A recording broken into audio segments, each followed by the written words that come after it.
So Lairs, I kind of found some cool stuff. They don't really have a layer, but where you can find them is literally anywhere where the master is. But if you just want to find one that doesn't really have a master, go to a abandoned wizard tower. Somewhere that a wizard or something very powerful used to be a metallic dragon. For a gold dragons, basically dragon wizards. So you might find some there. I guess Lairs. We should talk about where you find them.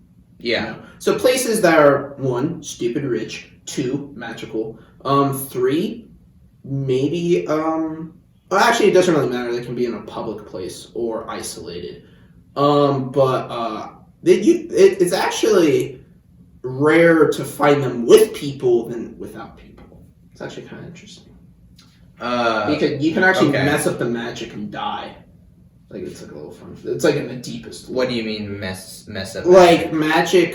So basically, you have to imbue the magic to the shield guardian. I forget the order, but it's you do a protection spell, and then you do a stronger protection spell, and then I think you do something else. And I think if you mess up the order, bad stuff can happen.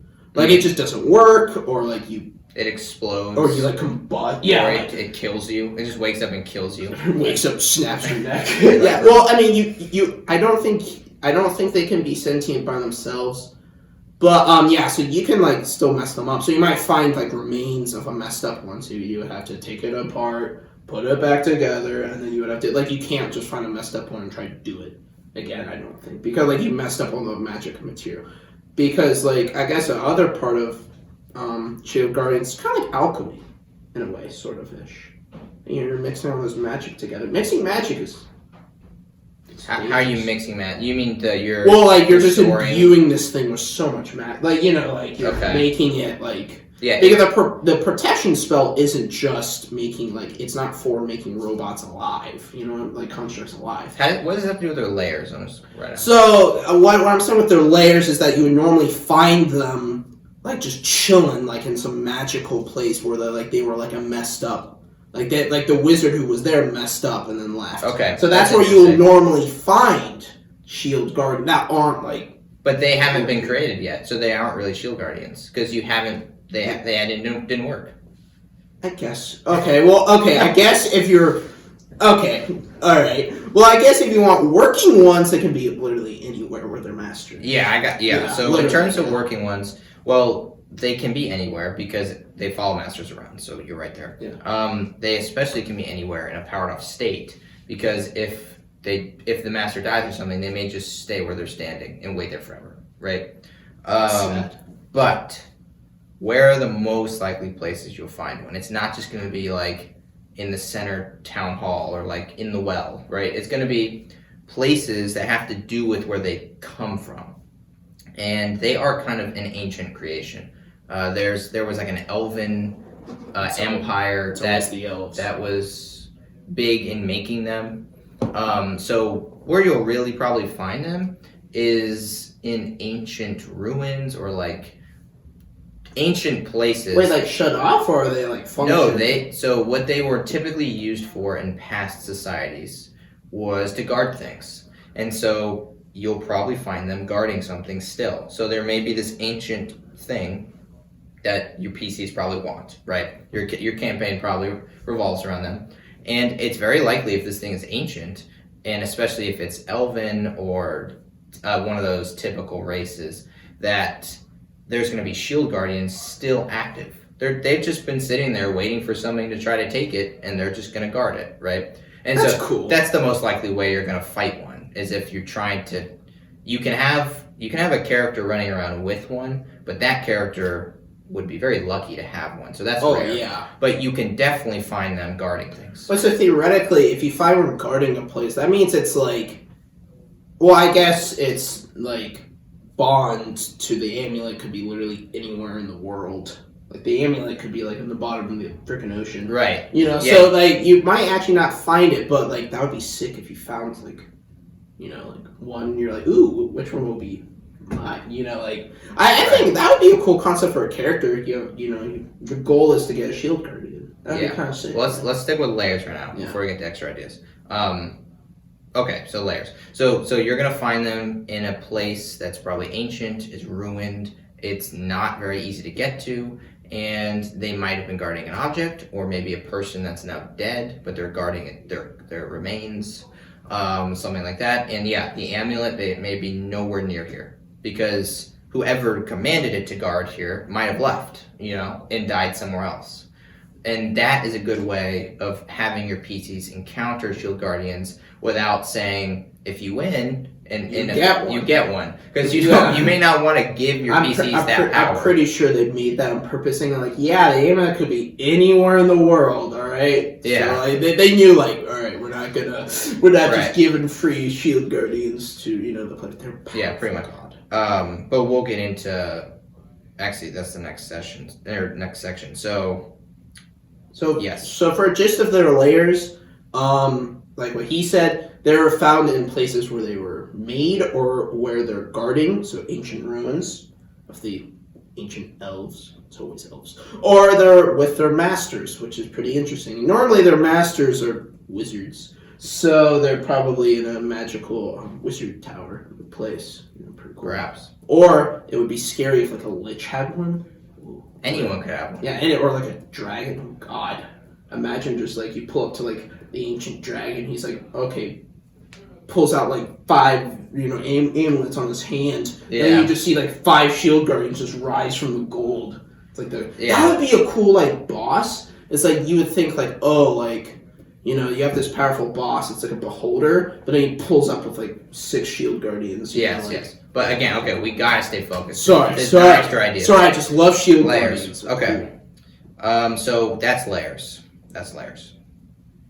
Combat strategies.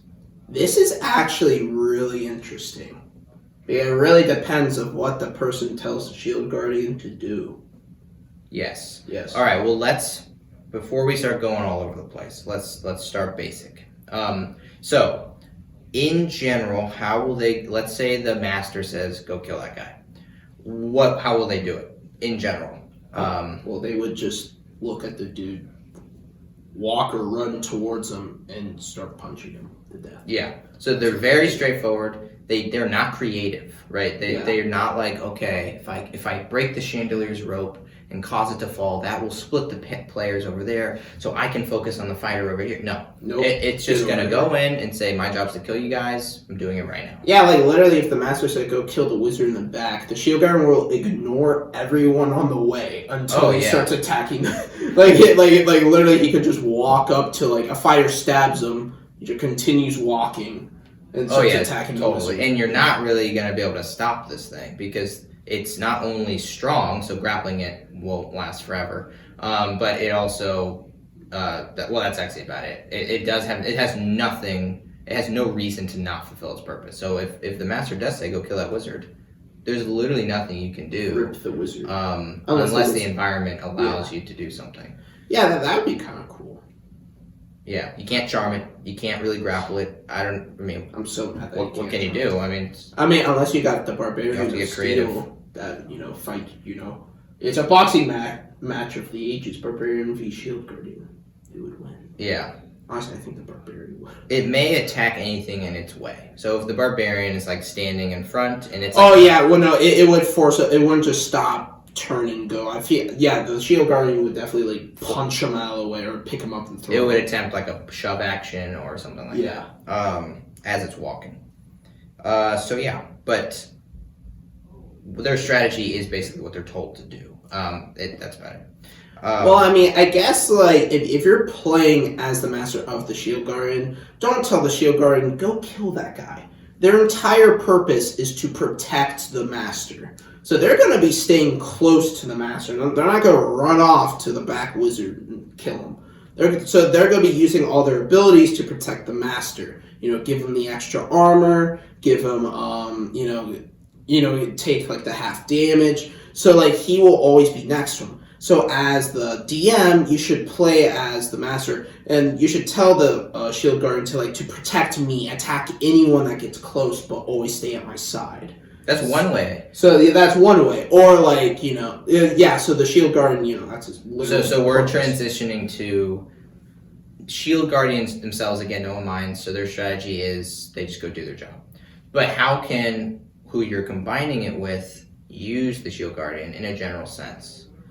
So yeah, one way you just said was as just a shield. Yeah, but like that's their purpose is be a shield. So that's like the smartest. Other cool stuff. Well, I wouldn't say it's the smartest. I think it depends on what you are. I mean, this is like what, like why do you have it with you, or because you don't have to be a wizard with a shield guardian, right?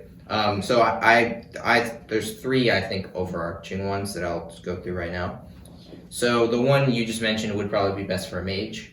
The magic team up is very flexible. Like there's lots of things you can do, but as a mage you need a shield. So shield guardian would probably be best just guarding you.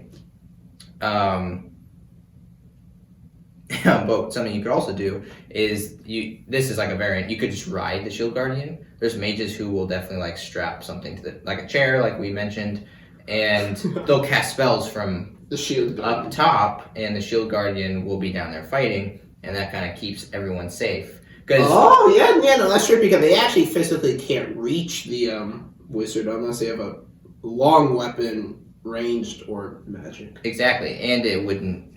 You would probably need to, and it would have the mage would have +2 armor class. So that's actually probably the smartest way to. I think it is if you're a mage, because imagine you're fighting a 4-party group. The shield guardian can really only stop 1 or maybe 2 at a time, right? If the players want to kill you and ignore the shield guardian, you're not going to stop 4 people, right? Shield guardian isn't that good at its job. So climbing on top of it and being up there is probably the best thing, right? But that's one way. You could also be a ranged person and do the same type. So you don't need to be magic. You can just have the amulet and have a crossbow and be sitting on top of it shooting, or sitting far away and shooting. So you're like a little turret. Yeah, you're like a little turret. And then the last way, and this way is interesting, is if you are yourself a melee fighter. If you're a fighter with the shield guardian and you don't want to do range, is you can just say, all right, shield guardian, we're both killing this guy as quick as we can. And you can just basically team up on one person at a time, just beating him. Like, yeah, you're jumping him. You jump him, and then you come out of the alley with the shield guardian. It's like a chain with like a hat. You go gut punches him. Oh. Yeah, and you try to down the person as quickly as possible, and then move on to the next person. And that's another strategy I could see, where it's just sheer strength coming in. Yeah, so basically it's like the shield guardian is the ultimate combo. I could see the shield guardian like grappling the guy, like holding him from his back, and then you're just they just full on just get jumped to the. A shield guard would be a scary thug, or for like a thug, when he walks up and takes the cashier. Yes. Like, imagine like a thug that has a shield guardian. You're talking about modern day, like a criminal. Well, no. You said cashier. Well, I don't know. I mean, the pouch. Right. I mean. They'd be really good for breaking into a bank or like a jailbreak, because they can just punch through walls. Actually, yeah, no, that's actually a thing. If some special shield guardians can actually like teleport-ish. No, they can. Or what was it? They can just break through walls. Well, yeah, I know, but there was something. It was like you can use as a wizard, if you use a high enough spell, like a teleportation spell, you can teleport it. To you. So let's say you're in jail, you can teleport it, and then it pops into the jail. The guard's like, "What the heck?" And then starts just ripping out all like the doors and but the wizard could also probably just say, "Come break me out," and then it'll be like, "All right, on my way." It'll take like 2 months. Depending how far away it is, but if it's not far, it'll just walk up, break through the wall, and then break through the next wall, break into the cell, grab the wizard, and walk out the same way it came. Totally do that. Ultimate joke. And so in combat, which is what we're talking about, it will break through people just like it would break through walls. If something's in its way, it's going through that thing. But yeah, so the melee strategy, you could do range or magic. Those are kind of the 3 typical, or just different categories of ways that it should be used. Or you could be cool and say, go terminate that guy. He lives across town, and then you have the Terminator. That's true, yeah. kill this person. Well, I kind of think, like, what if, like, could you, like, tell a shield guardian, say, pick up that greatsword and use it to kill that guy? I think you definitely could. So, literally, you could have a shield guardian with double shields. He just kills people with shields. That would be freaking amazing. He holds, like, the 2 shields. I wouldn't say that would be a good strategy, because you... Well, all it does is punch. Oh.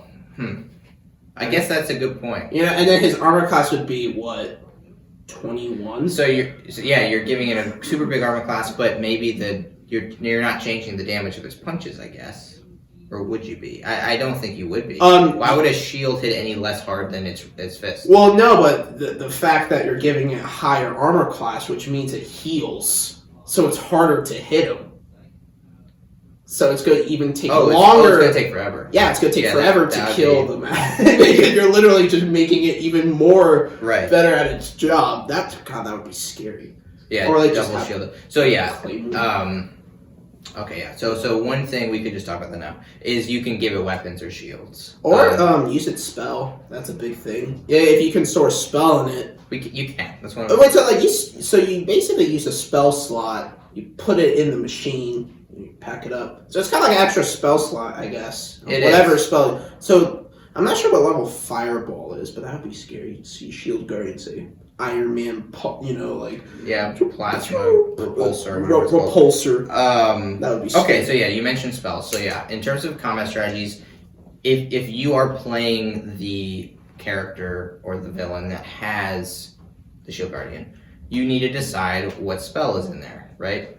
You can be sneaky as a DM and like not exactly specify what it is and just kind of decide what would be best for the fight. That's borderline cheating, but if it would enhance the game, then do it. Well, the DM can do whatever he wants. He can, but that doesn't mean he should. Well, I mean, yeah, but like as a DM, you should not like. Honestly, just use a spell that fits the time. You know, that's what I kind of think. Unless it makes no sense. Like if you have a necromancer and then like your shield guardian just poofs like cleric healing spell, you're like, wait, what? Yeah, that's true. Yeah, but like definitely just make it realistic. Yeah, like make it themed to. But I just kind of thought up a couple of like interesting ones that you can definitely do. So this may seem like the obvious one, but I need to say it, and that's give it a heal spell.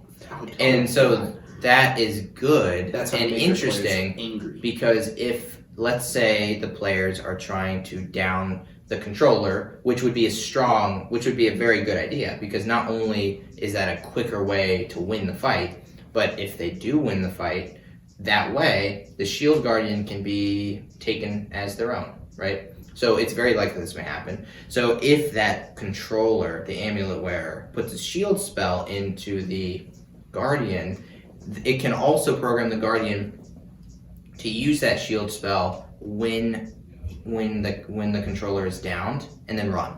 So it's kind of like a last resort. Like if I'm downed, Shield Guardian, heal me, pick me up, get me out of here. Wait, but like, could you give it like a step-by-step thing? It's like you will go and attack. Yeah. While you're attacking, if I get downed, you heal me. Like, could you do that? I think you can. Or in the very least, you could program it to heal you if you're downed. So there's just a basic trigger. And then once you're healed, you can say, get me out of here. I guess that's true. Yeah. So that's in the very least. So that's the first option and probably the most basic and just all around good idea. The second one is just a high damage dealing spell. So Fireball would be a good one. And that will just basically tell the players, right out of the gate, you better hurry up because I'm gonna kill you, right? So if it's just right out of the gate, it's just this Terminator walking towards you, and all of a sudden it goes boom! It just shoots this fireball out of nowhere, like, and then the fighter just like gets incinerated. It's like, my! This fight just immediately took a dangerous turn. Yeah. Where like our tank is no longer a tank and actually almost about to die. Our tank is ash. Completely unpredictable. Yeah. So that's cool. Can a Shield Guardian have a charm spell? Yeah, it can have anything. Wait, so It would be through the user, likely. You can try it. So yeah, you could do like an area spell where it's charms everyone, where they have to make like a wisdom saving throw, or they switch sides. So that means the shield guardian can make fun of the bard and use his fire against him. Fight fire with fire. No, yeah, shield guardian can do anything. So that's another type. You could do a damage dealer, or what you just said, as in like a group area effect. So that's just a straight up good in combat one. So we have heal, good in combat. Chain lightning. This one is especially fun. Polymorph. So wait, you can it can cast polymorph, and so this one would be funny to do if you are the shield guardian and the players have spent ages getting you down to almost dead, right?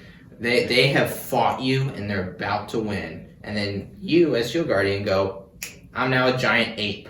Or something, where like your hit points just skyrocket back up, and then it's like, oh my god, that is the total. Oh my god, that is literally amazing. I never thought of that.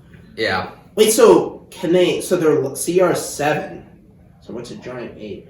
So this, I'm not sure actually, but this is exactly the point. I mean, this is another. We say this, I think, every episode, but CR rating is, as you said, bogus. It's stupid. So obviously, if you have a shield guardian polymorph at the very last second into a giant ape or whatever, the CR rating should be higher. It's now 2 creatures, so why wouldn't it go up? It would. Yeah. But yes, so that polymorph is 1. So would he act like when he's in monkey form? No, it would retain its normal personality and all that stuff. What's it weird? As a monkey. Wait, so like when ape? he's like a giant ape, he's just sitting there just staring, just like. I guess so. He's kind of like it would wear off at some point. He's kind of like the Kong animatronic at Universal. Oh right. he kind of sits there just like he's animatronic. That's true. He just kind of sits there just like. I'm just imagine the eyes of it. Like it'd be so robotic. Like it'd be like. I mean, for podcast listeners, just imagine an eye just like moving at an exact speed. You know what I mean? Like only one eye too, just like or only one. Yeah, oh who knows? God. Anyway, but yeah, so polymorph. That's a fun little trickery one. Oh. Another thing it could use that might be smart is something to control the environment. So like wall of fire, maybe. That would be like wall of fire, and then they run. Yeah, wall of fire, or it might be triggered where if the PCs try to get past and go to what it's trying to protect, it will cast wall of fire to separate itself and the PCs from the amulet wearer. So that might be another trigger there. Shield Guardians kind of give me Optimus Prime vibes. Do you remember the second movie? He kind of fought like a Shield Guardian. I mean, I don't know. Well, what, he protects things? Well, I kind of feel like the Shield Guardian's like a transformer. So maybe use polymorph and turn him into a carriage. Oh, or like nice. a chariot. Oh, yeah. Transformer. Yeah, there you go. Oh my god! You just got a transformer build. A Shield Guardian with a polymorph spell. Make him into a... Well, I guess there isn't really anything that can move. If it just turns into a carriage, like, what's gonna pull it? Yeah. I'm not sure if you can even turn into that stuff as polymorph. I don't know. Yeah, that's a good point. It might only be creatures. Yeah. But at least like an illusion. You can have an illusion spell. Illusion. It turns into a moving carriage. Yeah, there's ways of doing it. Wait, can it turn into other constructs? Yeah, I could probably... Well, I don't know. That's a good question. So, I believe it's only living. But imagine a Shield Guardian, fighting and he turns into an Iron Golem. Yeah, I mean, obviously there's a level... Yeah, there is, but like... that would be scary. But, yes. Okay. Yes. And so there's 2 other just possibilities. They could summon something. So they could do a spell that summons like a demon or a devil or whatever. Or they could turn invisible and be like the invisible Terminator. Well, but the demon and the devil's like, what the heck? Like, they're probably so confused. They're like, you want me to do something? Right. Silence. So yeah, there's lots of options when it comes to how you use the stored spell. Those were some ideas. It's a really cool ability, though. It is. It gives you, as the DM or player, if you've acquired one, a lot of creativity. Of course, as the player, you can only give spells you have. The way you give Shield Guardian is you cast it at the Shield Guardian. It doesn't hurt it; it just absorbs the magic, and then that's it. It now has it. Huh. I'm pretty sure that's a magical item. Like you can like put a spell into the magical item. Oh, tons of magical items. Yeah, it's kind of like an extra spell slot. Like wands are a lot of times just Spells. a spell that can be casted with the wand. A fighter with a fireball wand. Yeah, that's scary. Shield So that Guardians. means wizards are like put out of commission when you got a fighter with wands. Yes. A barbarian with wands. No. Yes. Okay, so in essence, that's combat strategies, unless you got anything else. I would say, in the end, what you're really doing in terms of them is you're making them unrelenting. They no have mercy. a target, Yep. and they are going to kill that target until they are dead. Or told otherwise. yeah, or they're going to do their, just generally in combat strategies, they're doing their job. Whatever they're doing, they're going for it. Nope. Yeah. No buts. Nope. None of that. Just, I'm going to do it. Doesn't matter. Yeah. You know? And one more thing, a little bit of flavor you can add is that, technically speaking, a Shield Guardian doesn't have any specific type of way of moving. So, for example, they can be slow, but they can also be very fast. They're not powered by muscles, right, or coordination. They're magical.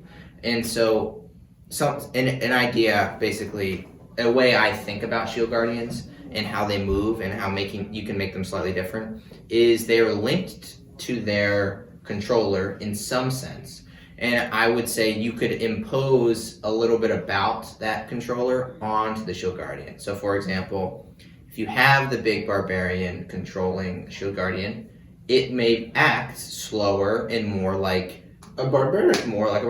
But if you had like a rogue controlling it, maybe it would be swifter and it would like move around a little quicker. That would be scary, like a nimble, like it could be nimble. Like that would actually be cool. Like it actually looks like it would be nimble. It's like not bulky. It's like, it's actually kind of thin for a construct. Yeah, I could. I could kind of see it kind of like juking and kind of doing like a side roll. Like that would be like really cool. Having a ninja. Like the Call of Duty, like the robot. Yeah, you can play as like a robot in Call of Duty. And you can do all the things a human would do, or something like or that. Or kind of like Star Wars, it kind of becomes one of those like rolly thingies. Yeah. So if you want to flavor how they look in combat or how you describe them. So they could base it off of their controller. They can literally have wheels. Yeah, we'll get into extra ideas. But in essence, they're humanoid, or in general. Okay, so that's it for combat strategies.